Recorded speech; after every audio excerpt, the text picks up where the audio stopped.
Ազգային ժողովի մեծարգո նախագահ, հարգելի կառավարություն, հարգելի գործընկերներ, սիրելի հայրենակիցներ։ 2026 թվականի բյուջեի քննարկման կարևորագույն ցուցանիշները արտահայտվում են նախ եւ առաջ թվերով։ Եվ ես մի քանի թվեր կբերեմ համեմատության մեջ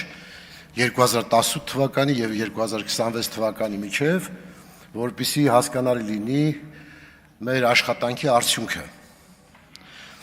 Հայաստանի Հանրապետության 2018 թվականի եւ 2026 թվականի պետական բյուջեների ծախսերի համեմատությունը ըստ ոլորտների բացարձակ թվերով եւ աճի տոկոսով։ Ընդհանուր ծախսերը 2018 թվականին Հայաստանի Հանրապետության պետական բյուջեն ունեցել է 1 տրիլիոն 465.2 միլիարդ դրամ, իսկ 2026 թվականին 3 տրիլիոն 628 միլիարդ դրամ, այսինքն աճը միլիարդ դրամներով կազմում է 2 տրիլիոն 162.8 տրիլիոն, իսկ տոկոսներով 148%, 2.5 անգամ աճել է 18 թվականի համեմատ 2026 թվականի պետական բյուջեն, 2.5 անգամ։ Պատկերացրեք ինչ ահռելի աճ է ապահովել Հայաստանի Հանրապետության պետական բյուջեն։ Եվ կարևորագույն մի քանի ոլորտները համեմատության համար նշենք, պարզ լինելու համար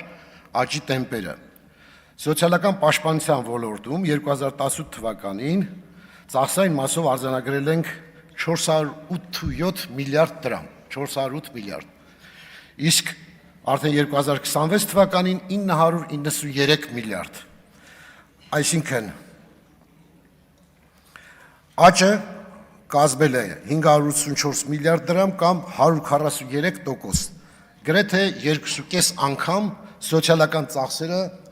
ավելացրել ենք, այսինքն մենք որպես սոցիալական պետություն սահմանադրությամբ ամրագրված բացարձակ թվերով կատարել եւ գերակատարել ենք մեր առջեւ դրված խնդիրները։ Կրթության ոլորտում 2018 թվականին տրամադրել ենք 127.2 միլիարդ դրամ, իսկ 2026 թվականին 356.4 միլիարդ դրամ։ Աճը կազմել է 229.2 միլիարդ կամ 180%-ով։ Առողջապահության ոլորտում 2018 թվականին 84.1 միլիարդ ենք ծախսել, 2026 թվականին նախատեսել ենք ծախսել 210.9 միլիարդ դրամ, այսինքն 126.8 միլիարդով ավելին կամ տոկոսայինով 151%-ով ավելի։ Եվ կապիտալ ծախսերը 2018 թվականին կազմել են 158 միլիարդ դրամ, 2026 թվականին նախատեսել ենք 704 միլիարդ դրամ, այսինքն 546 միլիարդ դրամով ավել կապիտալ ծախսեր ենք նախատեսել անելու 2026 թվականին, որը բացարձակ տոկոսով 346% է կազմում։ Կարևոր է նաև, որ վերջին 5 տարում մեր տնտեսական աճը պերմանենտ շարունակական է եղել եւ միջին տարեկանը կազմել է 7.6%, որը շատ բարձր ցուցանիշ է համատած համաշխարհային արդյունքներով բոլոր երկրների համատական ցուցանիշների հետ։ Այդ թվում մեր պետական պարտքի մեջ 2018 թվականին դրամական եղել է 19% մասնակցություն, իսկ 2026 թվականին 58%-ը պետական պարտքի դրամական միջոցներով են, որը շատ կարևոր պայման է եւ ասեմ, որ դրամով արտահայտված պետական պարտքը հիմնականում մեր ռեզիդենտ քաղաքացիներն են եւ այն տոկոսը, որ ստացվում է պարտամուրհակներից, ստանում են մեր քաղաքացիները։ Այստեղ նշենք, որ աղքատությունը նվազել է մինչև 21.7% եւ ծայրահեղ աղքատությունը հասել է 0.6%-ի, որը մեր ծրագրային դրույթներն է եւ մենք դա իրականացնում ենք պատշաճ։ Այստեղ նշեմ նաեւ, որ գործազրկությունը այս պահին կազմում է 13.9%, որը միջին թիվ է, համացան համար ասեմ, որ Վրաստանում նույնպես գործազրկության տոկոսը 13.9 է։ Հիմա այս վերլուծությունը ինչ է բերում, որ եթե ամփոփենք, ստացվում է, որ մեր ընդհանուր բյուջեն